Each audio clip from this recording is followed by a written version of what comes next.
Bienvenue dans cette nouvelle édition du QG Weekend. Au sommaire de l'actualité en Ouganda, les acteurs politiques ont les yeux rivés sur 2021. 24 dossiers de candidature ont d'ores et déjà été enregistrés par la commission électorale. Parmi elles, celle du député Robert Kyagulanyi, connu sous le nom de Bobi Wine. Au Soudan, les autorités mettent en place de nouvelles stratégies pour revenir dans le système financier international. Près de 2 milliards en devises étrangères sont prévus afin de ralentir la dépréciation de la monnaie nationale et la stabiliser. Et puis le Mali sur le qui-vive face à la propagation du coronavirus.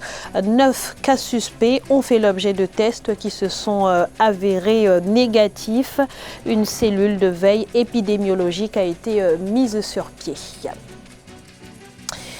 Mais avant de développer ces titres à Madagascar, l'opposition veut une enquête sur les allégations formulées par le vice-président de la commission électorale, Thierry Rakotonarivo. Ce dernier a dénoncé le doublon d'1 million de cartes d'identité, une accusation grave susceptible de remettre en cause la crédibilité de la présidentielle de 2018. Suite à cette sortie, le président de la CENI, R. Rakotomana, a demandé à la Haute Cour constitutionnelle la destitution de son adjoint pour faute grave et violation de serment. Rappelons que le président André Rajoelina a remporté en 2018 la présidentielle devant Marc Ravaloman, qu'il a dévancé d'un peu plus de 500 000 voix. En Ouganda, la Cour suprême a validé en avril 2019 la suppression de la limite d'âge pour la présidence. Et le moins que l'on puisse dire, c'est que la levée de cette disposition a révélé les ambitions des uns et des autres. 24 dossiers de candidature ont d'ores et déjà été enregistrés pour la présidentielle de 2021. On fait le point tout de suite avec Neil et Claude Bessa.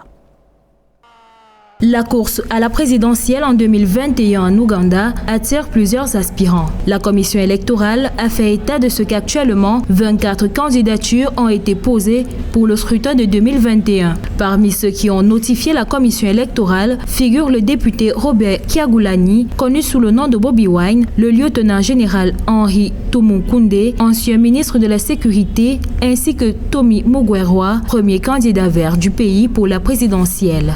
On peut donc espérer avoir une élection plus ou moins pacifique, même s'il faut redouter qu'un certain nombre d'acteurs aient envie de faire une entrée par la force en essayant de mobiliser un certain nombre d'acteurs dans la société, entendu que le président Yoweri Museveni a toujours une maîtrise de la situation en termes de sécurité. Pour l'heure, certains partis politiques peaufinent encore leur stratégie en vue d'élire leurs candidats pour cette élection. Pour les observateurs, davantage de personnes manifestent leur intérêt pour ce scrutin en vue de renverser le président Yoweri Museveni, qui est candidat à sa propre succession. Le fait qu'il y ait une pléthore de candidatures ne milite pas à ce qu'il y ait une alliance de travail qui permettrait à ces 24 candidats déjà déclarés de trouver des éléments qui peuvent davantage les rapprocher de manière à pouvoir travailler sur les problèmes qui concernent les Ougandais, travailler à ce qu'il y ait une participation électorale qui soit des plus fortes. En Ouganda, les élections se déroulent dans le cadre des élections générales. Le président élu au terme du scrutin jouit d'un mandat de 5 ans, tout comme les parlementaires. Au Soudan, le gouvernement de transition envisage de redresser l'économie à travers la mobilisation des recettes. Un autre programme initié par le ministère de l'économie table sur une relance en seulement 200 jours.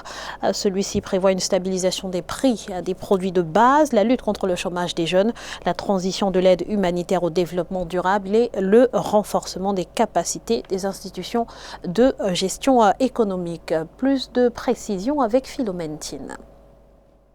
Caractérisée par une économie affectée par une pénurie de devises, une dette colossale de plus de 60 milliards de dollars, une forte inflation, un taux de chômage persistant ainsi qu'une extrême pauvreté, le Soudan tente de réintégrer le système financier international. À l'heure actuelle, le pays doit donc relever plusieurs défis. Le Soudan, il est sur la liste des pays soutenant le terrorisme. À ce titre, son retour au système financier international ou bien la capacité de pouvoir dealer ou traiter avec le FMI et la Banque mondiale dépend des États-Unis. Le secteur économique soudanais a été fortement affecté par les sanctions internationales, la sécession du Soudan du Sud en 2011, la perte d'un tiers de son territoire, d'une partie de sa population, de 75% de ses réserves de pétrole et de plus de 75% de ses recettes fiscales. À ce titre, le gouvernement de transition en place envisage mobiliser 8 milliards de dollars pour relancer l'économie et prévoit près de 2 milliards de dollars en devises étrangères afin de ralentir la dépréciation de la monnaie nationale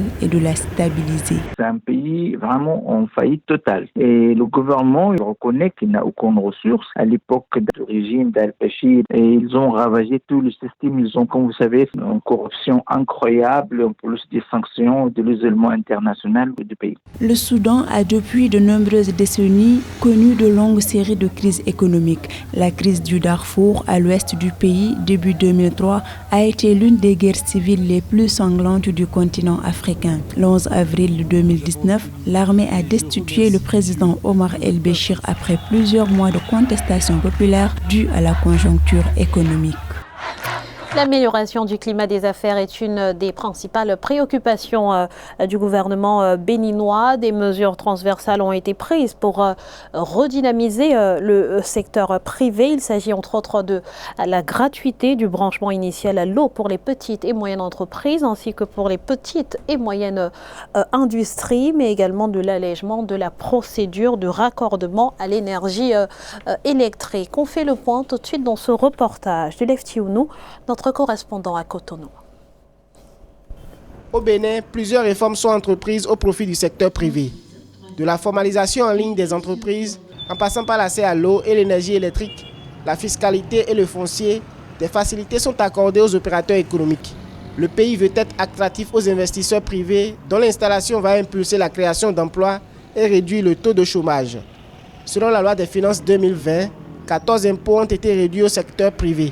La taxe sur les radios, la taxe sur la télé qui était anciennement payée n'est plus désormais payée au Bénin. Les différentes sortes d'impôts fonciers qui existaient ont été tous regroupés en un seul impôt, la taxe foncière unique. Je crois que ces mesures sont ainsi prises pour encourager les opérateurs économiques, pour encourager les investisseurs à s'installer au Bénin, mais avec un focus particulier sur les PME et les PMI. Donc on veut que les Béninois investissent. Entre autres mesures phares, la gratuité pour les raccordements respectifs à l'électricité par la Société béninoise d'énergie électrique SBEE aux PME et PMI qui ont des besoins de consommation compris entre 140 et 160 kVA et au réseau d'eau de la Société nationale des eaux du Bénin SONEB dans un délai de branchement de 6 jours.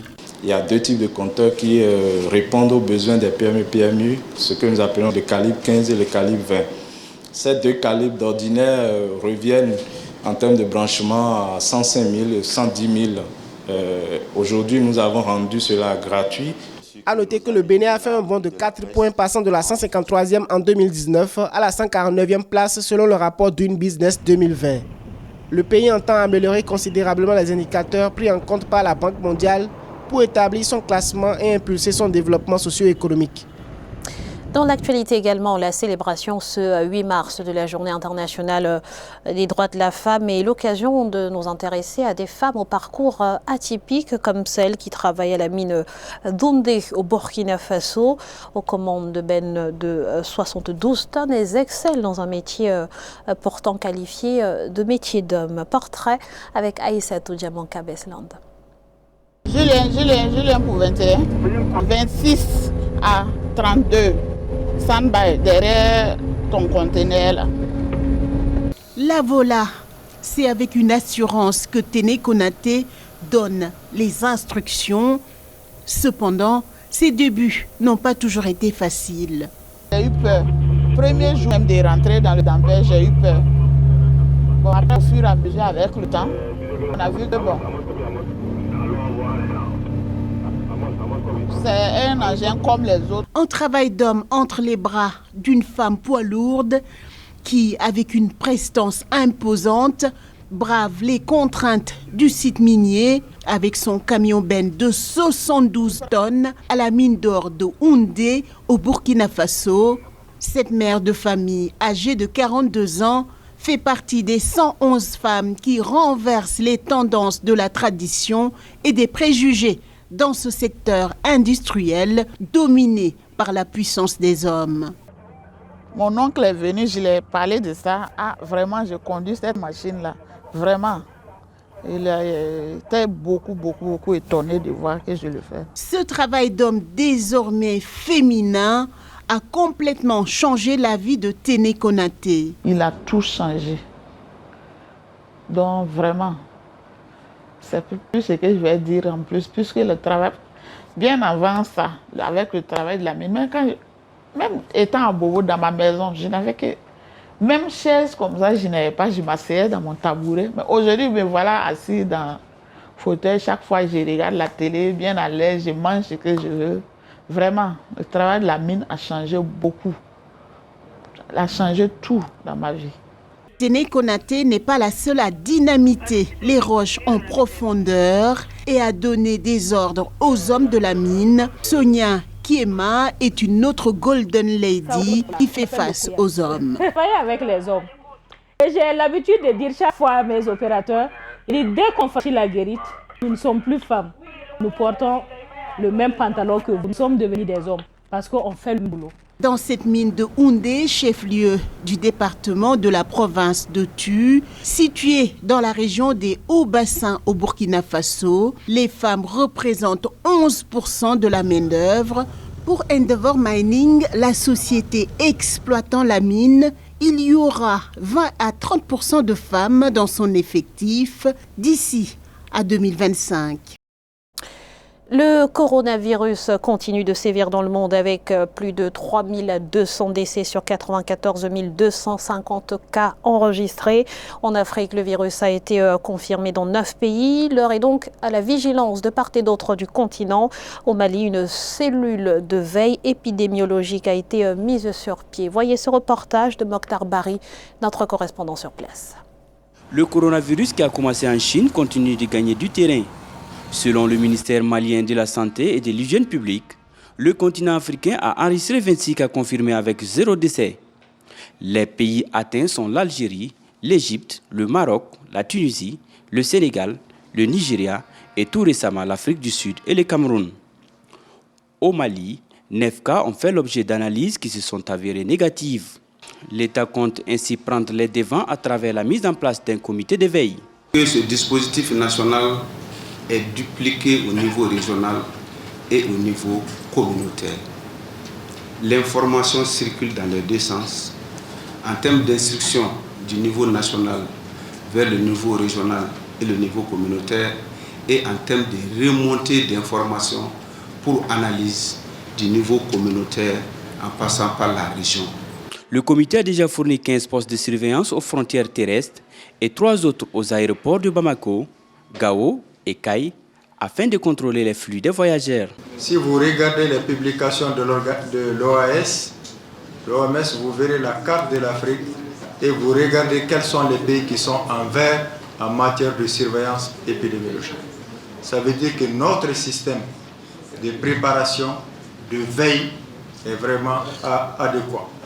Cela ne veut pas dire qu'il ne pourrait pas y avoir introduction de cas. Le Mali dispose de 4 laboratoires d'analyse à Bamako, à même de prendre en charge les cas suspects, et un laboratoire mobile qui peut se déployer dans les régions. Le pays ambitionne de doter dans les brefs délais d'un laboratoire dans les capitales régionales. Et pour faire face à la menace, le Sénégal, qui de son côté enregistre 4 cas confirmés de coronavirus, s'appuie sur des centres de recherche comme celui du professeur Souleymane, doté d'équipements de pointe. Visite guidée dans ce reportage d'Eladine Ndiaye, notre correspondant au Sénégal. De nombreux pays ont été touchés par le Covid-19, dont le Sénégal, où 4 cas confirmés ont été recensés entre lundi 2 et jeudi 5 mars 2020 par les services du ministère de la Santé. Ce qui pousse les acteurs de la santé et les chercheurs à s'organiser pour la riposte. L'Institut de recherche en santé, de surveillance épidémiologique et de formation basé à Diamniadio a la technologie et l'expertise lui permettant de faire des tests de diagnostic sur le coronavirus selon le scientifique sénégalais Souleymane Boub. Ce dernier est doté d'un laboratoire P3 capable de faire le diagnostic des pathogènes dangereux au Sénégal et dans la sous-région, mais aussi le NGS qui permet de caractériser le virus sans oublier l'appareil QuantiStudio qui a une capacité de 12 000 tests de façon simultanée. C'est un virus, ce Covid-19, qui quand même a une transmission qui est pour l'instant plus importante que les autres coronavirus qu'on avait, bien que qui est à peu près de l'ordre de 2,5 à 5, c'est-à-dire une personne peut contaminer entre 2,5 à 5 personnes. Les équipements de l'IRSF permettent d'appuyer la riposte engagée par l'État du Sénégal face au Covid-19.